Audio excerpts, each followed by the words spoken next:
We're trying to dig our guys out right now. How many are down there? 2. There was a lot going on in that one small little space. No, we're just digging a trench in the dirt, and the dirt caved in on my guys down here in the hole. It's quite likely they were doing everything the way they were supposed to do it, and things still went wrong. He's moving. He's moving? Hey, help me get him out. He's moving. We are learning more about what happened in the moments before a trench collapsed, killing 2 construction workers. A 41-year-old man and his 25-year-old co-worker both died along Burnt Store Road yesterday. They were trapped under 18,000 pounds of dirt as they tried to put in a utility line. NBC2's Samantha Serbin is live from the site of the collapse as these 2 families mourn.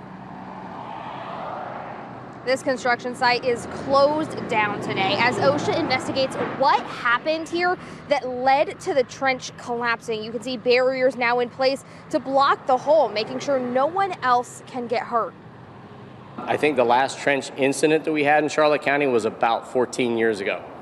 So they're few and far between, but you can see that they're very low frequency, but high liability and high high impact sorts of incidents. A frantic 911 call sent first responders to their first trench collapse in more than a decade. No, we're just digging a trench in the dirt, and the dirt caved in on my guys down here in the hole. Guyman Construction was working inside a trench on utility lines when the roadside dirt gave way. We're trying to dig our guys out right now. How many are down there? 2. It's probably going to be a body extraction, to be honest with you. As crews pulled up, they had a lot of work to do very quickly. There's a lot of size up involved. You know, what was the depth they were working at? What caused the collapse?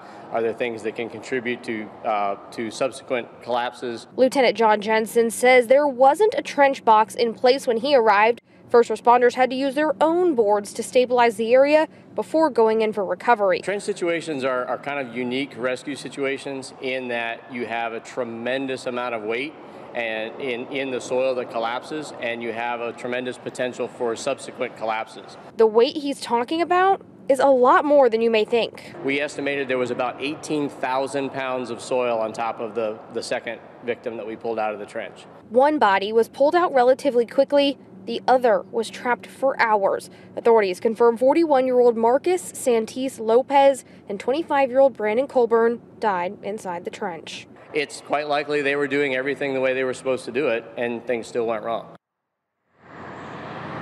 Investigators from OSHA did come check out this site today. We're still waiting to hear back from them on what exactly they found. Kelly?